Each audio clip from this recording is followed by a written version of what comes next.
So let us now talk about immunoglobulin classes. So there are 5 immunoglobulin classes. We will understand them one by one. So first is your IgG. Other classes are IgA, IgM, IgD, and IgE. So this IgG is your major serum immunoglobulin. It constitutes about 80% of total immunoglobulin in the body. It is present in intravascular as well as extravascular location. The main points that you should remember is that this is the only antibody which can cross the placenta, and that's why it can provide natural passive immunity to neonate from mother. Uh, IgG molecules are also uh, produced artificially to provide passive immunity in immunosuppressed cases as well as to neonates in certain conditions. Now, other functions as we talk about is opsonization. It is basically antibody mediated phagocytosis or enhanced phagocytosis. Usually IgG1 and IgG3, they bind to these Fc receptors which are present on phagocytes, that is macrophages and neutrophils, and they enhance the phagocytosis of antigen bound to them, and this is known as opsonization. IgG2 has an extremely low affinity for this. So this opsonization function is usually produced by subtype of IgG, that is 1 and 3 mainly.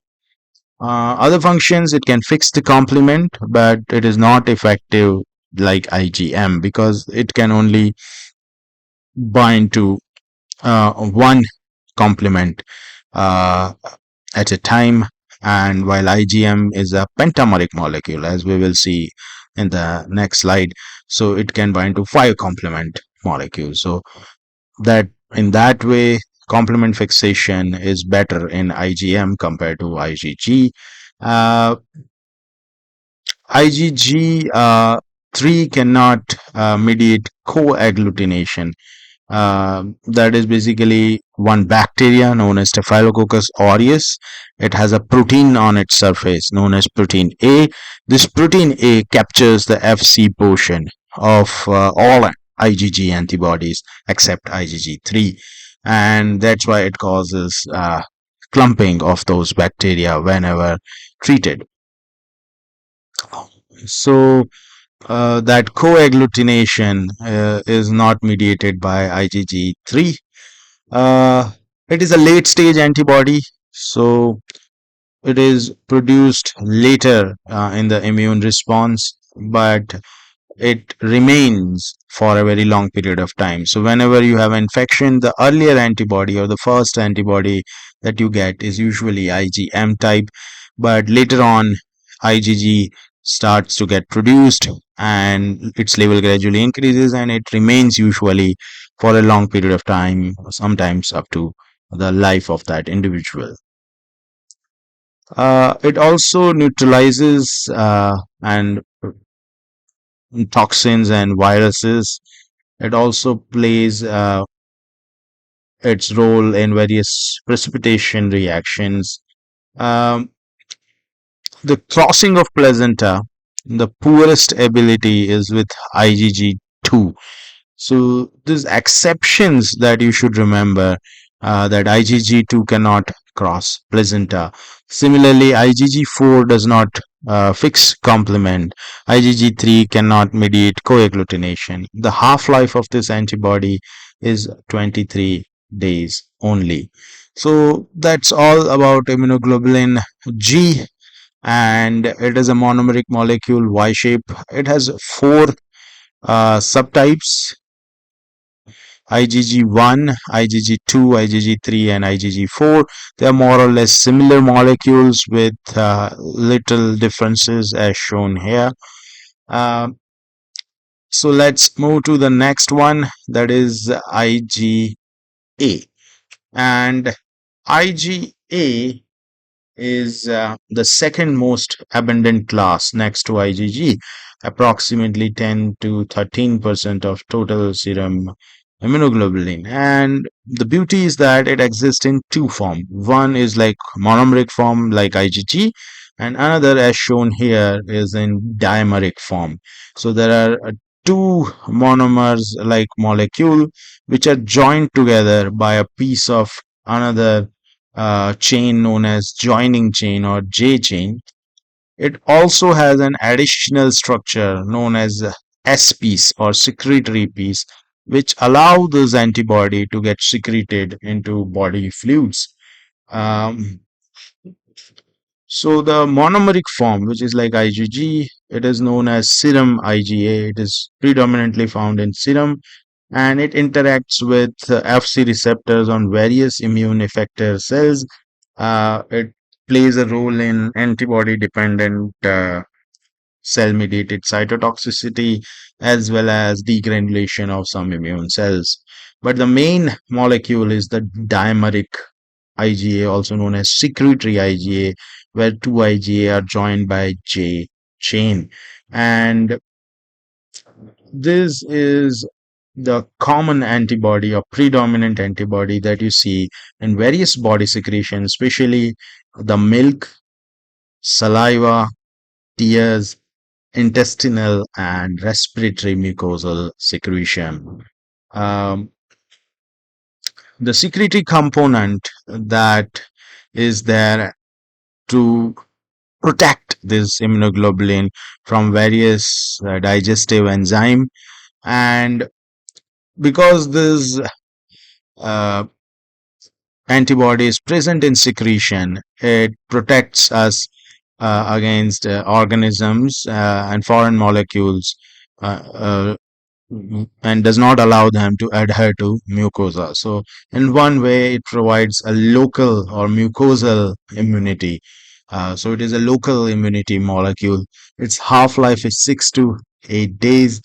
However, it is effective mainly against bacteria like Salmonella, Vibrio, or Neisseria, and some viruses like polio and influenza. The colostrum and breast milk, they are rich in secretory IgA and provides protection to the immature infant's gut. Now, how this secretory piece is produced or get attached in this dimeric form, that is very interesting. Let us understand that. So just like any other antibody molecule, the secretory IgA is synthesized by plasma cell in dimeric form joined by J chain as shown here. And so this attaches to poly Ig receptor, which is present on basolateral surface of epithelial cells, and then it gets internalized by receptor mediated endocytosis, and by enzymatic cleavage then this molecule is thrown into lumen along with other secretions. But while doing that cleavage, some portion of this receptor gets attached to this dimeric form, and which protects it from digestive enzymes, and that is known as S piece or secretory piece. So sometimes in MCQ they test you that what is the site of synthesis of IgA, L chain or H chain or J chain. So that is plasma cell. But if they ask you that which is the site of synthesis of secretory piece, it is usually the epithelial cell, because secretory piece is nothing but a part of poly Ig receptor, or this is the only portion which is not synthesized by plasma cells. The IgA has two subclass in serum. So monomeric molecule can be divided into subclass IgA1 and IgA2. IgA1 is predominant, it is 90%. But IgA2 present in secretions rather than serum. So IgA2 subclass is in dimeric form. So 10 to 20% in nasal and male genital secretion, 40% in saliva, 60% in colonic and female genital secretion. The Ig2 lacks the disulfide bond between heavy and light chains, and polysaccharide antigens tend to induce more IgA2 synthesis than protein antigens. So this is all you need to know about IgA. So let's move to the next class. So coming to IgM, and IgM is the heaviest of all. It constitutes approximately 5% of serum IgG. So total immunoglobulins 5% is IgM. It has again two forms. One is monomeric form, which is usually seen on surface of B lymphocyte. So it acts as a B cell surface receptor. But the most common form, it is pentameric form, in which such five monomers are joined together with J chain. So five peptide subunits with J chain. It is millionaire molecule, heaviest immunoglobulin or pentameric immunoglobulin in plasma. It is the first antibody to get synthesized. It is mostly intravascular, so it is its presence denotes acute or recent infection. That's why it is also known as a primary immune response antibody. Because it has five subunits, it is better at complement fixing than IgG. It is the most potent activator of classical complement pathway due to these multiple binding sites. And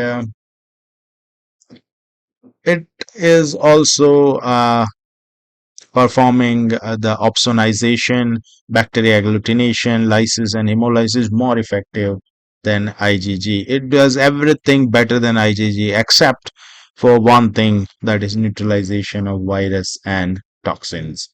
So IgM being intravascular is responsible for protection against the blood invasion by microorganism, and IgM deficiency is often associated with septicemia. If you talk about placenta crossing, it cannot cross placenta. So if you see IgM in a newborn or fetus, it indicates intrauterine infection. So its detection is useful in diagnosis of congenital infections.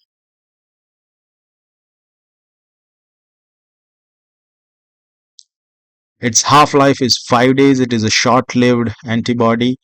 So you remember 5, it is a 5% of serum IgG, pentameric molecule, 5 monomers are there. Half-life is also 5 days. So that's how I remember them. So it helps us in solving many short questions as well as MCQ. So that's all I have to tell you about IgM. Let's move to IgE. IgE is the lowest serum concentration. It is having shortest of half-life. It has minimum daily production. It is only a heat labile antibody, which is inactivated at 56 degrees centigrade in 1 hour. And its structure is very similar to IgG. It does not cross placenta. It does not show complement fixation. It is produced in lining of respiratory and intestinal tract.